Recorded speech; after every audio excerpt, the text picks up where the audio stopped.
Bismillahirrahmanirrahim. Assalamualaikum warahmatullahi wabarakatuh. Om Swastiastu, Namo Buddhaya, Salam Rahayu, Salam Kebajikan, Salam untuk seluruh eh, Nusantara. Baik, dalam dalam video kali ini eh, saya mencoba untuk membuka bahasan yang akan saya kasih judul Logika Bertuhan. Tuhan itu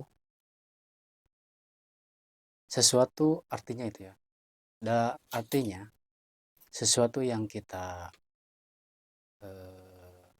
abdikan, kita tuju, kita perjuangkan, itulah namanya Tuhan. Karena itulah tujuannya. Jadi, kalau misalkan kita mau bertuhan, Tuhan dalam artian kita ingin menyembah Tuhan yang di Malik Yaumiddin. Artinya, kita itu harus tahu dulu alamat dan tujuannya. Contohnya misalkan begini. Kita bekerja, kita berusaha, kita apapun. Kemudian hasilnya kita berikan untuk anak istri kita. Nah, berarti Tuhan yang sedang kita perjuangkan itu adalah anak istri kita sendiri. Karena itu yang kita perjuangkan. Sedangkan banyak dari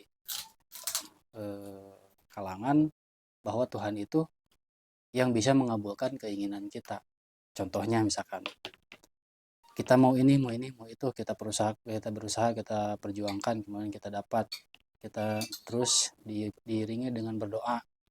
Nah, berarti Tuhan yang kita pertuhankan itu, yang kita pertuhankan itu, yaitu keinginan kita, bukan Tuhan yang sebenarnya. Tapi memakai embel-embel Tuhan, karena Tuhan yang bisa mengabulkan. Jadi dengan kata lain Tuhan itu dengan kata lain Tuhan itu yang sebagai tukang untuk mengabulkan doa.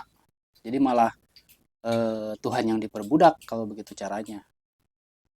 Sedangkan Tuhan itu dia berada di ujung akhirat tertinggi. Dia berada di Maliki Yaumiddin. Dia berada di ujung akhirat tertinggi. Sedangkan kita di dunia itu dimensinya aja sudah jelas berbeda. Kita mau nyembah yang Tuhan yang di akhirat, tapi sedangkan posisi kita itu ada di dunia. Jelas tidak mungkin. Sudah dimensinya saja sudah berbeda. Lantas bagaimana cara berkomunikasi dengan Tuhan? Bagaimana cara kita untuk bertuhan? Otomatis kita harus tahu dulu alamat Tuhan yang ada di dunia ini. Di mana alamat Tuhan di dunia ini?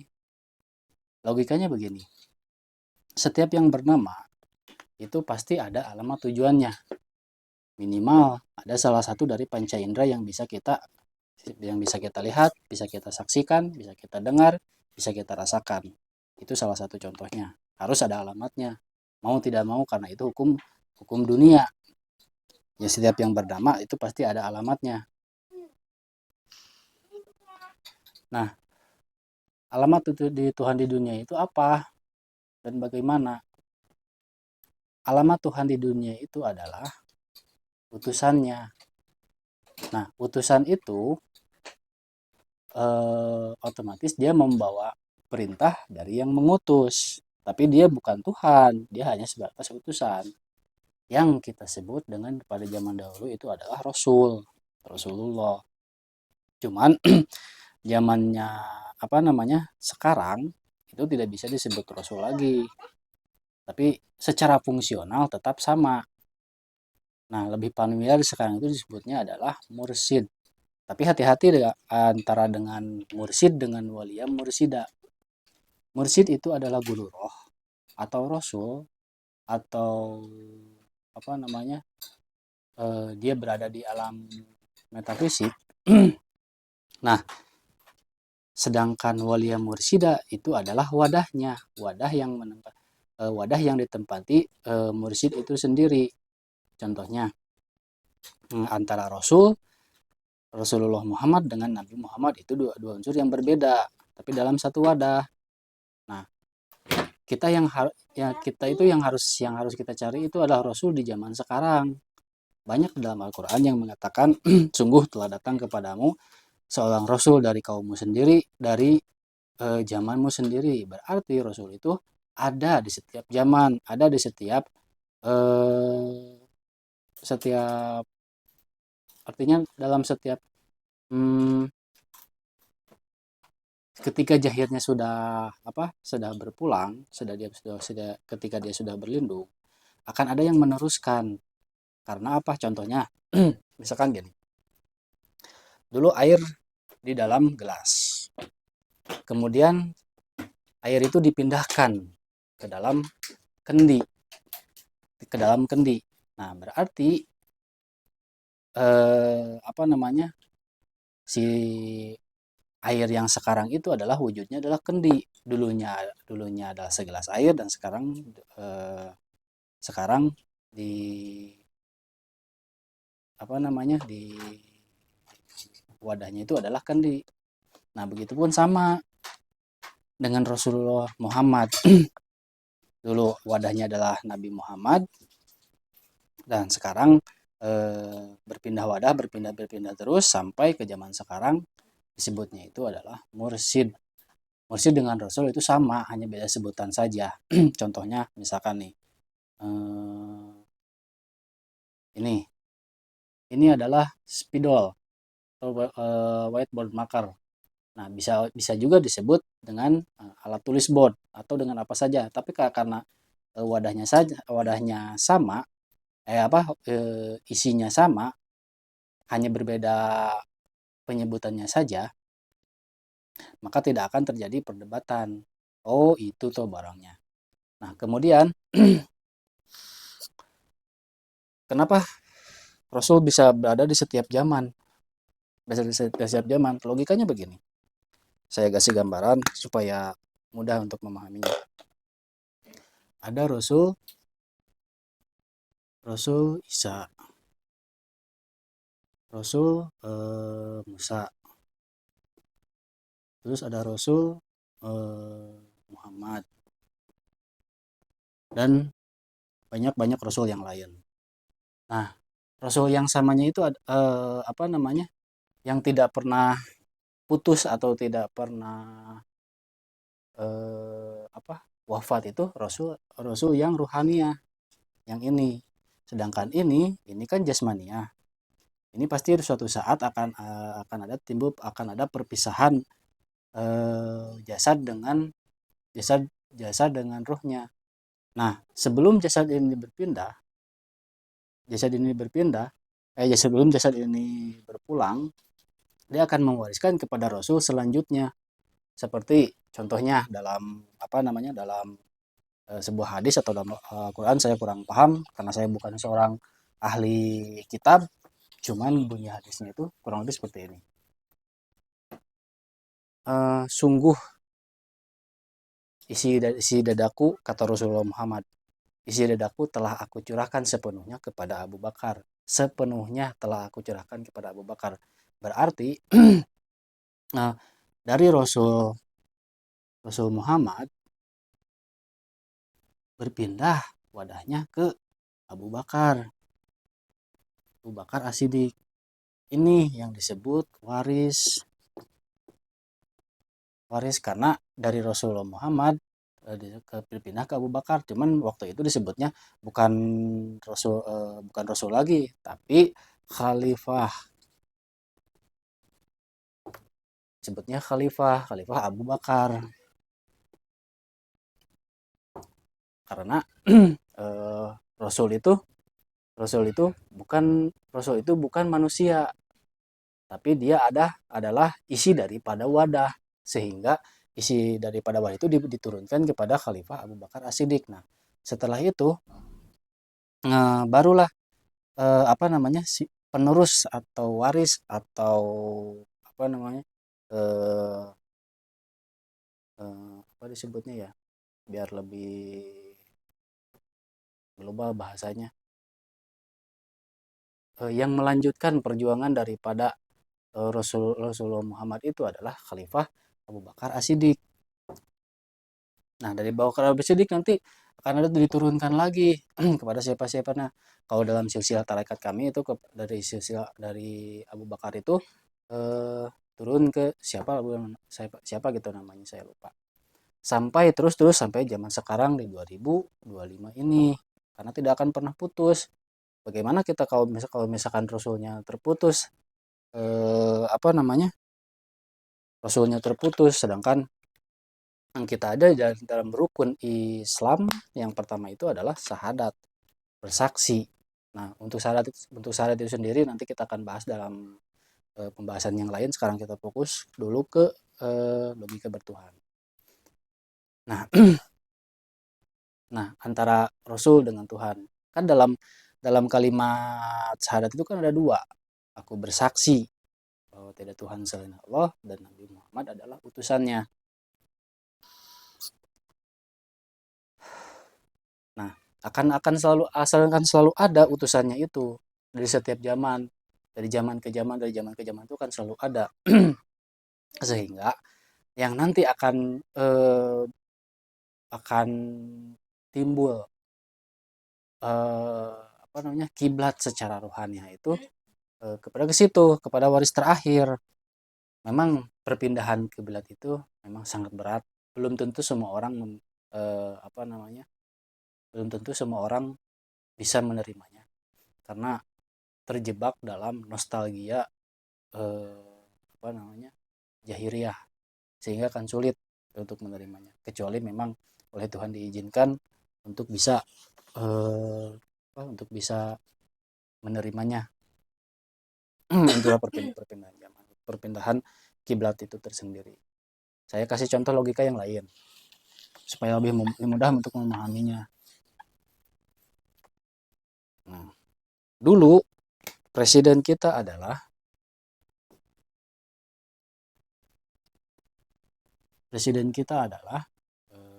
Soekarno. Setelah Soekarno selesai masa kepemimpinannya, pindah presidennya itu Soeharto. Setelah Soeharto selesai, pindah lagi presidennya itu ke Habibie ya, ke B.J. Habibie dulu ya, ya ke B.J. Habibie dulu. Gus Dur nanti ke B.J. Habibie dulu. Karena kan waktu itu kisruh ke tahun 98 dari Soekarno memerintahkan B.J. Habibie untuk melanjutkan pemerintahannya. Mohon maaf kalau saya salah ya, karena poin intinya saya bukan membahas sejarah, tapi mengenai antara jasmani dan rohani ini sendiri. Nah, mana yang tetap, mana yang berganti? Yang tetap itu adalah ini, yang tetap presiden. Karena presiden itu bukan manusia, tapi karena harus ada yang menempati jahir, ditunjuklah Soekarno yang menjadi presiden. Cuman wadah jahir ini kan ada batasnya. Kalau sekarang kan cuma 5 tahun, 5 tahun lama untuk menjabatnya.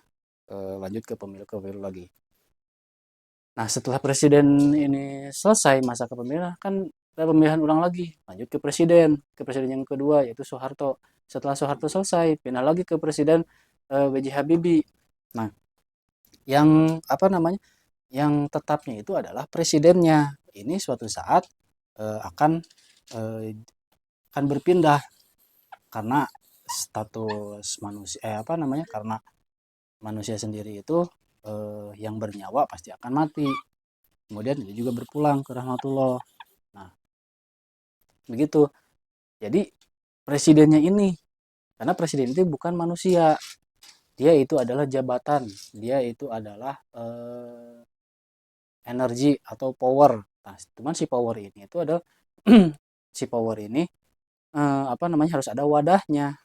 Ibarat seperti yang tadi saya bilang, air di dalam gelas ketika berpindah wadahnya ke kendi, maka menjadi segelas kendi, bukan segelas air lagi, tapi airnya itu akan tetap. Karena apa? Misalkan nih, kita mau minum air, tetap yang kita pegang itu harus wadahnya dulu, harus ada wadahnya. Gak mungkin kita langsung ujuk-ujuk minum air, harus ada wadahnya. Wadahnya itu adalah gelas, kita ambil gelasnya kemudian kita minum, tetap airnya yang kita minum, cuman harus ada gelasnya, logikanya seperti itu. Begitupun dengan apa, dengan kita bertuhan, di kepada Tuhan, Tuhan Allah lah katakan, dia berada di ujung akhirat tertinggi. Misalnya begini,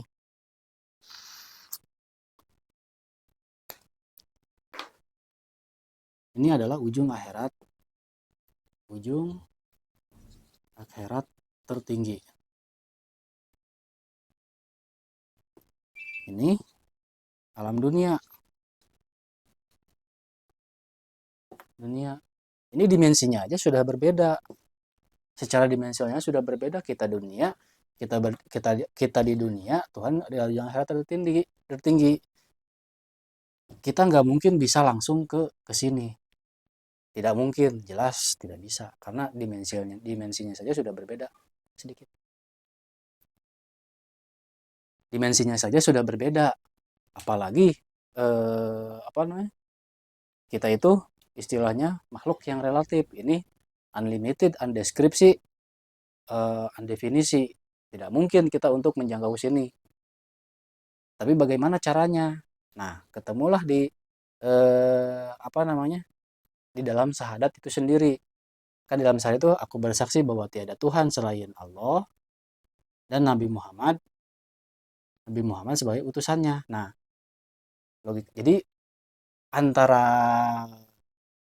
Tuhan yang di akhirat yang tinggi dengan di dunia itu ada sambungan, karena ada penghubung di dunia. Yang dulu penghubung di antara dunia dengan akhirat itu adalah Nabi Muhammad. Nabi Muhammad yang isi di dalamnya itu adalah Rasulullah. Kemudian kita sebagai manusia supaya bisa terhubung dengan Tuhan itu, kita harus cari dulu alamat Tuhan di dunia. Kita harus tahu alamat Tuhan. Siapa alamat Tuhan di dunia itu adalah Nabi Muhammad dulu 1500 tahun yang lalu. 1500 tahun yang lalu. Nah, bagaimana dengan sekarang? Kan pertanyaannya itu. Kita nggak mungkin bisa bersahadat kepada Nabi Muhammad yang 1500 tahun yang lalu. Itu tidak mungkin. Berarti kita mundur. Kita harus berada di zaman yang waktu itu. Kita sedangkan hidup di zaman ini. Zaman sekarang. Kepada siapa kita harus bersaksi? Nah, ini kan dimensional saja sudah berbeda. Nggak mungkin. Contoh saya perjelas lagi. Misalkan saya mau menghubungi istri saya. Saya berada katakanlah ada di Cimahi. Istri saya ada di Sukabumi. Misalkan Sukabumi ini secara ini masih dalam satu dimensi, atau yaitu alam dunia. Nggak bisa, karena berbeda jarak, ruang, dan waktu. Hukum undang-undang dunia tidak bisa. Otomatis harus menggunakan teknologi untuk bisa berhubungan dengan saya yang di Cimahi dengan istri saya yang di Sukabumi. Itu harus menggunakan teknologi. Teknologinya apa? Misalkan telepon atau apa, walkie-talkie atau apalah. Misalkan saya menggunakan handphone. Saya pergunakan handphone. Nah, tapi harus ada unsur yang sama dulu. Saya pegang handphone, istri saya pun pegang handphone.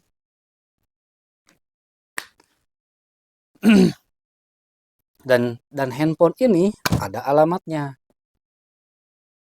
Ada alamat, ini juga ada alamat. Ada alamatnya juga. Misalkan nomor telepon sekian-sekian.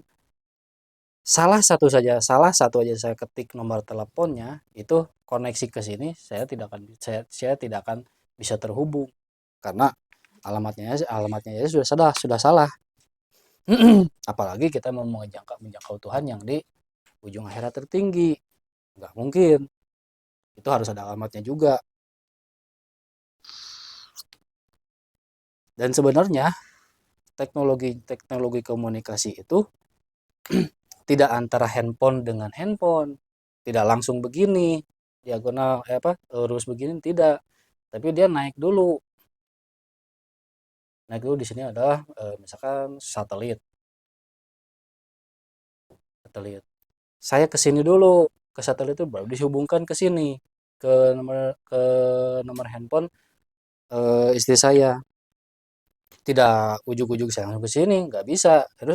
Harus ada pihak ketiga. Pihak ketiga ini yang nanti akan menghubungkan kepada ke sini, ke apa namanya? Ke nomor handphone tujuan yang saya tuju. Nah, itulah simpelnya. Berarti apa? Ini harus ada jembatan penghubung. Itu di mana? Ini di satelit itu sendiri. Dan ada alamat yang harus kita tahu, eh, apa namanya? Ada alamat yang harus kita tahu supaya komunikasinya itu tidak salah sambung. Makanya sekarang itu kebanyakan yang beragama itu dia, ini penilaian saya pribadi saya. eh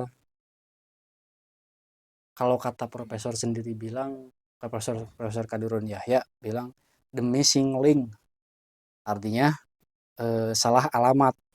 Jadi alamat Tuhan itu bukan yang nama Allah itu bukan, tapi nama Allah itu sendiri ada alamatnya, ada alamat di dunianya. Kita berbicara apa namanya? Kita berbicara mau komunikasi di sesama dimensi aja masih di alam dunia harus memakai teknologi. Kalau berjarak ruang dan waktu harus memakai teknologi, nggak bisa langsung. Mungkin kalau misalkan dalam jangkauan fisika misalkan 5 meter atau 10 meter bisa lewat mulut, tapi kalau misalkan kita berbeda jarak ini harus menggunakan teknologi. Nah, artinya saya hapus. Artinya bagaimana kita berhubungan berkomunikasi dengan Tuhan yang di dunia. Maaf, betul, berkomunikasi dengan Tuhan yang di akhirat, sedangkan dimensinya saja sudah berbeda. Ini akhirat tertinggi, katakanlah ini Tuhan, ini alam dunia,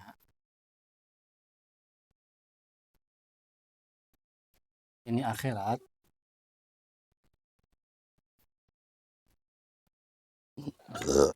ini akhirat, dimensinya kan sudah berbeda. Kalau misalkan manusia bisa langsung berhubungan dengan Tuhan secara langsung nih, berarti tidak bisa, berarti manusianya yang lebih sakti daripada Tuhan. Manusianya yang lebih sakti daripada Tuhan. Tuhan saja menghubungi apa? Menghubungi ke alam dunia ini aja memakai utusan, itu disebut dengan Rasulullah, disebut dengan Rasul. Ini sebagai jembatan penghubung antara dunia dengan akhirat. Nah, Rasul ini yang nanti sebagai jembatan penghubungnya. Kalau misalkan sekarang Rasulnya saja dianggap mati, bagaimana kita bisa berhubungan dengan Tuhan? Gak mungkin. Itu harus ada penghubungnya. Nah, Rasul itu kan akan selalu ada di setiap zaman. Dari zamannya dahulu aja sudah ada, dari Nabi Adam sampai sekarang itu Rasul itu harus wajib ada.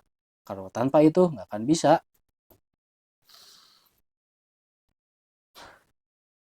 Karena Rasul itu sendiri adalah pesuruh. Dia adalah sebagai utusan. Dia bukan Tuhan, dia itu adalah sebagai penghubung supaya kita yang di dunia bisa terhubung dengan Tuhan yang di akhirat. Karena cuman itu jalan, karena cuman itu apa namanya? Jalannya cuma lewat itu, cuma lewat Rasul itu sendiri. Nah, kemudian kita menghubungi Tuhan yang di akhirat. Kita yang di dunia cari dulu siapa Rasul di zaman ini sebagai alamat penghubungnya. Ini akhirat itu dia jauhnya itu tak terhingga. Jauhnya itu tak terhingga. Melenceng sedikit saja. Misalkan di sini melenceng misalkan 0,0 sekian derajat melencengnya itu. dikalikan dengan jauh tak terhingga, begitu kan melencengnya itu akan jauh karena saking jauhnya tuh terhingga. Tapi kalau kita punya alamat yang tepat, misalkan berada di ordinate zero, kita tahu alamatnya, kita akan on the target. Kita on, kita akan on the target karena sudah tahu arah arah tujuannya. Kalau hanya sebatas tahu nama Tuhan, katakan nama Allah, ini masih jauh. Ini masih sifatnya masih sifat global. Tahu hanya sebatas tahu nama. Misalkan nama saya aja ada puluhan, ada mungkin ada ratusan juta di dunia ini. Yang mana yang namanya Taufik yang dituju itu harus jelas dulu alamatnya. Baru kita ketika kita akan mengirimkan paket atau mengirimkan sesuatu kepada yang dituju baru akan sampai. Kurir aja bingung kalau misalkan kita apa namanya memberikan alamat hanya sebatas, contohnya saya mengirim alamat ke Jakarta. Jakarta itu luas, akhirat juga luas. Akhirat itu seperti labirin, eh, sangat sangat tidak bisa disulit dengan akal. Kita mau ngirim ke Jakarta aja harus harus lengkap alamatnya. Jakarta Timur kah, terus kampung, RT, RW, nomor rumah, itu harus lengkap. Apalagi ke sini akhirat, dia alamat yang apa namanya, yang multidimensional atau dalam bahasa ilmiahnya tuh multiverse. Nah, alamat ini yang harus kita apa? Yang harus kita tahu tuh alamat Tuhan yang di dunia ini. Baru kita bisa berhubungan. Kalau sudah tahu alamat Tuhan ini, baru kita ada hubungan, dan tidak serta merta kita tahu ada Tuhan alamat di dunia, tapi kita juga harus ada unsur yang ditanamkan ke dalam diri kita yang disebut dengan bayat. Kita bahas di episode yang selanjutnya karena waktunya tidak akan cukup. Kita perlu ke sini dulu, logikanya dulu. Logika bertuhannya dulu. Nah, kemudian uh, dia apa namanya? Sebelum kita bisa masuk ke alam akhirat ini sendiri, kita harus ada ada adaptasi dulu. Adaptasi dulu ketika kita katakanlah bisa masuk ke alam akhirat dengan bayat itu. Harus ada adaptasi dulu. Adaptasinya apa? Ada taholi, tahali, dan tajali. Itu adalah ada fase-fase yang dimana kita sudah tahu alamat dan mendapatkan unsur mutlak ketika bayat memasuki alam akhirat. Karena Tuhan itu kan dia ada di ujung akhirat tertinggi. Nah, akhirat itu dia berlapis-lapis. Akhirat itu dia berlapis-lapis dimensional. Otomatis kita tidak harus merangkak naik dimensi sampai kita apa namanya sampai di ujung sampai di makom aman, menghadapi mengarungi jembatan akhirat ini. Nah, memang ketika mendapatkan informasi bahwa Rasul itu masih ada, bahkan masih eksis di dunia ini, maka akan timbul akan ada gejolak. Orang akan ada nerimanya, ada yang menerima, ada yang menghujat, ada yang menyesatkan. Tapi secara logikanya ternyata nggak mungkin kita bisa menghubungi Tuhan yang di akhirat, yang di ujung akhirat tertinggi dengan kemampuan akal manusia saja. Akal manusia tidak akan bisa sampai ke akhirat itu sendiri. Karena akhirat itu, nah, satu lagi, akhirat. Kan kalau alam dunia itu ada alamatnya. Inilah, katakan ini, alam dunia ini. Yang bisa terlihat, tercium, teraba, terasa, terdengar. Itu yang disebut. Berarti pintunya dunia itu adalah ini, panca indera ini, yang terlihat, tercium, teraba, terdengar, terasakan. Itu adalah pintunya. Di mana pintu akhirat itu sendiri? Sebenarnya itu masih ada di dalam diri kita sendiri. Ada titik tertentu yang dimana Itulah pintu akhiratnya. Cuman saya belum bisa menyebutkannya di sini karena itu adalah bagian daripada aurat Tuhan sendiri. Itu harus ilmu khusus yang mau mendekat pada Tuhan. Intinya ada apa? Yang mau mendekat kepada Tuhan itu adalah dia akan siap dibakar. Artinya apa? Dia akan siap masuk neraka karena pintu masuk untuk mendekati Tuhan itu dia akan dibakarnya itu bukan badan yang dibakar, bukan, tapi Tuhan yang di dalam dirinya. Contohnya misalkan keinginannya, harapannya, dipertuhankannya, semuanya itu akan dibakar. Dalam artian kecintaan terhadap sesuatu itu akan dihilangkan. Tapi bukan yang dihilangkan itu cintanya, bukan orangnya. Misalkan nih, saya awal-awal saya itu cinta terhadap istri saya, misalkan. Tapi setelah saya bertuhan, cinta saya itu tidak boleh dipersatukan dengan Tuhan. Otomatis istri saya harus jadi nomor dua kan, atau nomor saya kan. Yang pertama itu harus Tuhan dulu. Karena dalam hadis dalam Al-Quran ya, saya kurang paham, belum sempurna iman seseorang apabila belum mencintai Allah dan Rasulnya. Nah itu logika apa ya disebutnya, rukun rukun rukun dan syaratnya lah, kalau misalnya di disebutkan rukun dan syaratnya. Nah kemudian ketika kita sudah mendapatkan alamat Tuhan di dunia ini, barulah kita ada hubungan, bermulalah di situ kita ada hubungan dengan Tuhan. Karena ini sebagai jembatan, ada jembatan penghubung. Nah, jembatan ini atau bisa disebut juga jembatan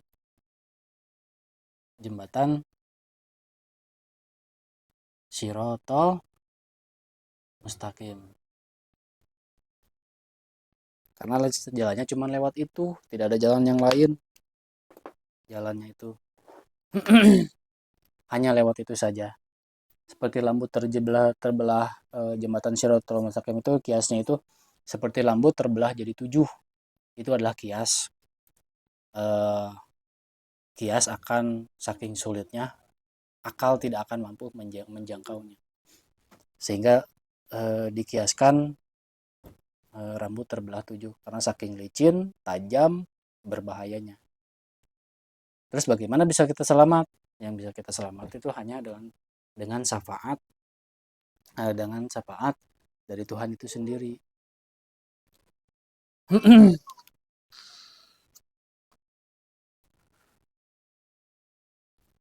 Memang mengarungi kita bertuhan itu sangat, ketika Tuhan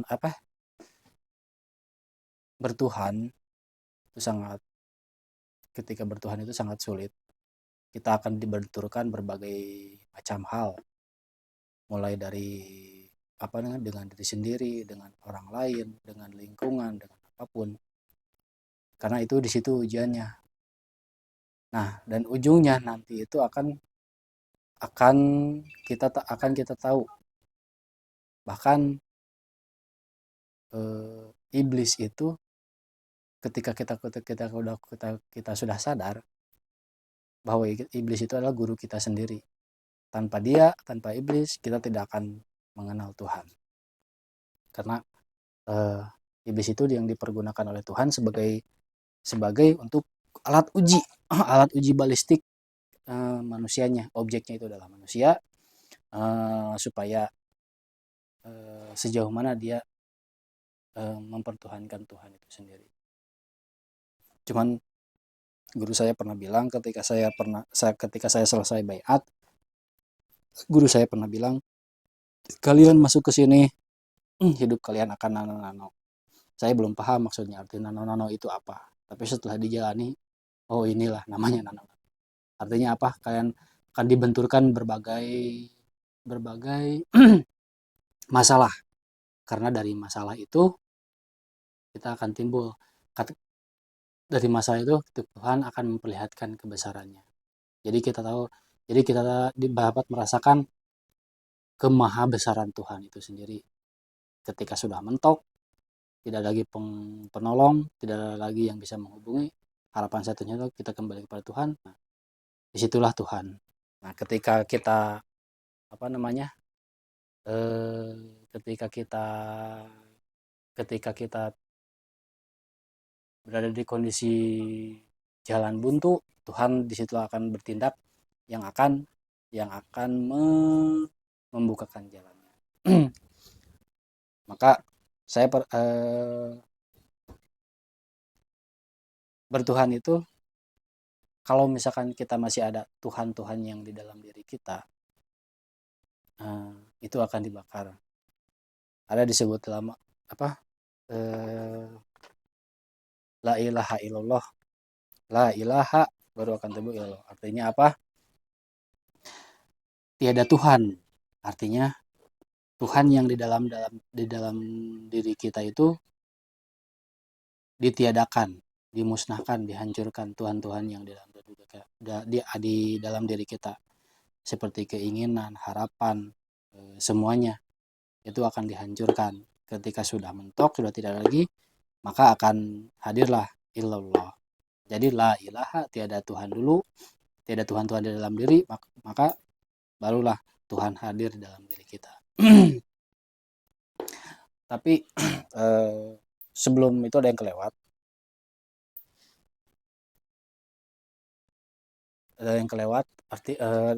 Yang terlewatnya itu adalah uh, yang terlewatnya itu adalah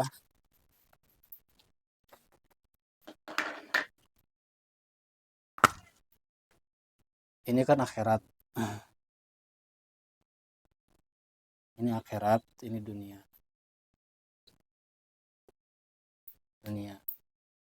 Ini dimensinya aja kan sudah berbeda. Contohnya kita masih dalam ranah dunia saja, misalkan kita mau menyelam, kita itu memerlukan berarti alat selam. Nah, selain daripada alat selam, kita juga harus menguasai cara menggunakan alat selam itu sendiri. Nah, untuk bisa menggunakan alat selam itu sendiri, kita namanya perlu instruktur penyelaman. Berarti selain daripada harus kita tahu alamatnya, kita juga harus tahu alatnya.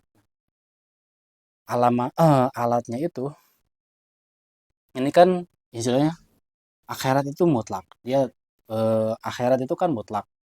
Artinya mutlak itu dia apa? Unlimited, undeskripsi, undefinisi. Kalau dalam dalam fisika itu konstanta mutlak. Ini unsur mutlak. Nah, kita di alam dunia. Di alam dunia itu alam relatif, alam apa namanya? Alam terbatas. Bagaimana kita apa namanya? Menuju akhirat, sedangkan di dunia dunia itu kan relatif menjangkau yang mutlak, yang unlimited, itu otomatis akan terbakar. Misalkan kita apa namanya, misalkan 1 dikalikan mutlak sama dengan hasilnya itu adalah 0. Misalkan terus juga misalkan apa misalkan 2 dikali mutlak,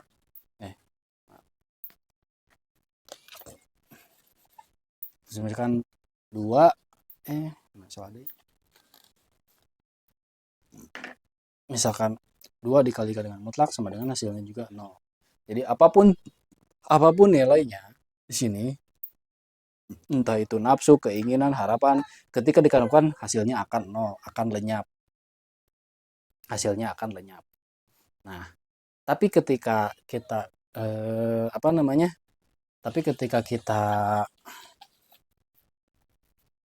kita berada di ordinat 0, ordinat 0, 0 dikalikan mutlak, hasilnya adalah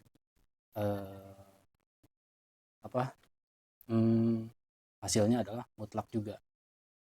Karena kita sudah tidak berharap kita sudah tidak berharap keinginan lagi, harapan sudah tidak ada, hanya mengharapkan ridhonya Tuhan, maka hasilnya adalah Tuhan juga. Nah, seperti itu. Jadi kalau misalkan kita menuju akhirat, tapi masih ada embel-embel keinginan, harapan yang lainnya, tetap hasilnya akan nol. Jadi apa? Kita harus bisa mengonolkan diri tanpa ada harap, tanpa ada keinginan, tanpa ada apapun, hanya mengharap ridhonya Tuhan, maka hasilnya sendiri adalah Tuhan sendiri. Nah, kita di dunia Tuhan berada di ujung akhirat tertinggi. Kita harus mendapatkan unsur mutlak dulu di dunia ini. Harus mendapatkan unsur mutlak dulu. Ada unsur mutlak yang ditanamkan ke dalam diri kita. Nah, yang bisa memberikan apa namanya? Yang bisa memberikan unsur mutlak itu adalah Rasul sendiri.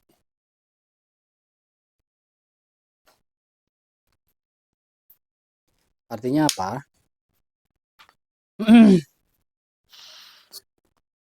Artinya harus ada persamaan unsur dulu antara unsur mutlak Tuhan yang di maha mutlak, kita dimutlakan. Nah, berarti ketika kita untuk bisa ke akhirat, kita harus punya unsur akhirat sendiri, atau bahasa sederhananya, ketika kita mau menjangkau yang maha mutlak, kita harus punya unsur mutlak juga. Baru itu ada persamaan. Barulah kita itu ada persamaan, dan baru kita bisa ada hubungan dengan akhirat itu sendiri. Karena untuk bisa sampai akhirat, ya kita harus tahu dulu pintunya yang mana. Nah, setelah tahu pintunya yang mana, barulah kita bisa masuk dan mentapaki jalan akhirat itu sendiri. Jalan menuju akhirat itu kan sangat rumpil, sangat susah, sangat sulit, sehingga kita perlu instruktur yang disebut dengan Rasulullah itu sendiri yang akan membimbing jalan menuju akhirat, karena sifatnya itu multidimensional. Nah, ditambah kalau misalkan kita masih ada unsur relatifnya, unsur relatif katakanlah Om. Kalau misalkan kita masih ada resistansinya, dalam artian masih ada keinginan, ada harapan, atau ada apapun, kita bawa ke akhirat, itu akan lenyap, tidak akan berbekas, tidak akan ada hasilnya. Jadi akan kembali lagi ke nol. Nah, seperti itu. Nah, tapi ketika unsur resistansinya kita sudah bisa dihilangkan, barulah kita akan ketemu dengan hukum-hukum Tuhan itu sendiri. Jadi intinya, kalau kita mau menuju akhirat, karena di ujung akhirat itu sendiri ada Tuhan yang unlimited, undeskripsi, kita harus punya unsur mutlak itu sendiri, atau dalam kitab itu disebut dengan nur iman dan nur kitab. Nah, nur iman dan nur kitab ini sebagai apa? Sebagai petunjuk, penerang, dan pembeda. Karena ini sangat penting untuk masuk ke dunia akhirat. Petunjuk untuk menunjukkan mana Tuhan, mana iblis. Penerang, mana Tuhan, mana iblis. Pembeda, mana Tuhan, mana iblis. Karena sejatinya iblis itu dimensinya sangat luar biasa, sangat tinggi. Dia dulu adalah jenderalnya Tuhan sendiri, sehingga dia tahu seluk-beluk kelemahannya manusia. Ibaratnya begini, misalkan jenderal polisi, ketika dia sudah pensiun, atau dia bisa jenderal polisi itu sendiri, misalkan dia punya niat jahat, dia akan tahu celah-celah untuk menghindari hukum. Karena dia sudah pernah berada di posisi jenderal. Logikanya begitu. Karena ilmunya itu tidak akan hilang, ilmu malaikatnya tidak akan hilang. Karena dia berbelot, dia menjadi iblis. Nah, ilmu malaikatnya dia tidak akan ditambah. Dia dulu pemimpin tertingginya, jenderalnya Tuhan sendiri. Untuk menghadapi iblis nggak mungkin kita menghadapi dengan akal sendiri, nggak akan bisa. Sehingga perlu yang bisa mengalahkan atau mengetahui ini iblis mah Tuhan itu sendiri, maka Tuhan sendiri Tuhan sendiri yang apa namanya yang bisa menunjukkannya. Nah, yang disebut dengan nur iman dan nur kitab. Nah, nur iman kitab itu adalah sebagai petunjuk penerang bedanya mana iblis mana Tuhan. Karena di sini jalannya jembatan Shiratul Mustaqim sendiri ini adalah jembatan yang akhir itu sendiri adalah alam yang sangat multidimensional, multiverse. Dia bisa bisa masuk ke dimensi manapun, dimensi anak kecil, dimensi apa namanya, dimanapun dia bisa masuk karena saking tingginya dimensional. Ditambah dia sudah pernah menjadi jenderal Tuhan, berarti dia tahu ilmu ilmu malaikatnya, dan ilmu malaikatnya tidak akan pernah luntur. Seperti yang saya tadi kasih analoginya, jenderal polisi ketika sudah pensiun, dia punya niat jahat, dia pasti tahu celah di mana untuk menghindari hukum tersebut. Seperti itu. Nah, nur iman dan nur kitab itu sendiri ini sebagai unsur mutlak yang nanti harus ada di dalam diri kita untuk mengarungi jalan menuju Tuhan itu sendiri. Karena saking sulitnya Nabi Muhammad aja adaptasi dengan unsur mutlaknya itu sendiri. Kan ada sebuah hadis atau riwayat, kias akan baiat. Pada malam itu Nabi Muhammad kecil dibelah dadanya, disucikan kolbunya, dan dimasukkanlah nur iman dan nur kitab ke dalam dadanya. Nah, Nabi Muhammad sendiri dia adaptasi dengan unsur nur iman dan nur kitab itu adalah selama 13 tahun. Barulah Nabi Muhammad bisa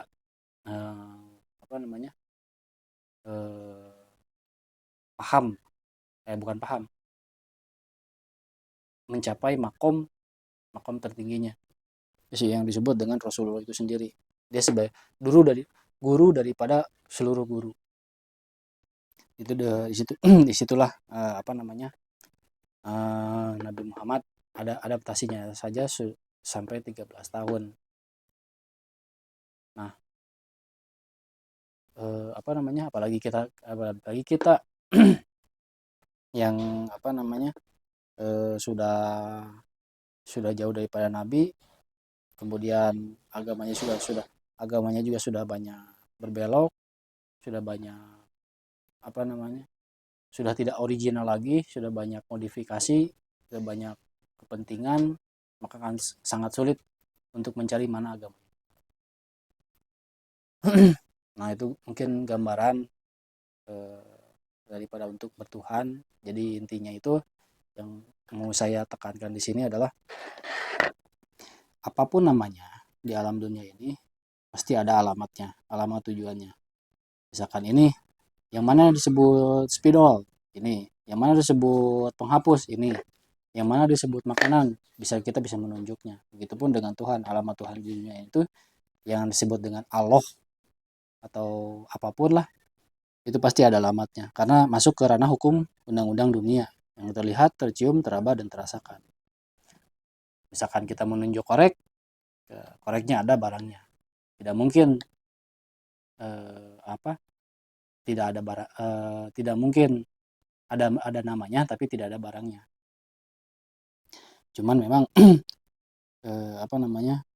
mencari utusan Tuhan di dunia ini memang sangat sulit, tidak bisa sembarang orang. Dalam Al-Quran sendiri pun, Al-Quran yang mushaf juga sudah dipertegaskan dalam surat saya lupa namanya suratnya.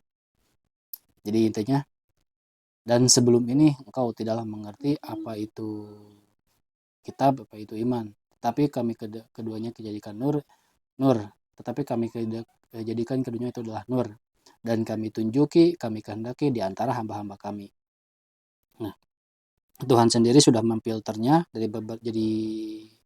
jadi beberapa lapisan untuk mendapatkan nur iman dan nur kitab itu, karena ilmu ini adalah ilmu khusus dari lil khusus, tidak semua orang bisa dan tidak semua orang menerimanya.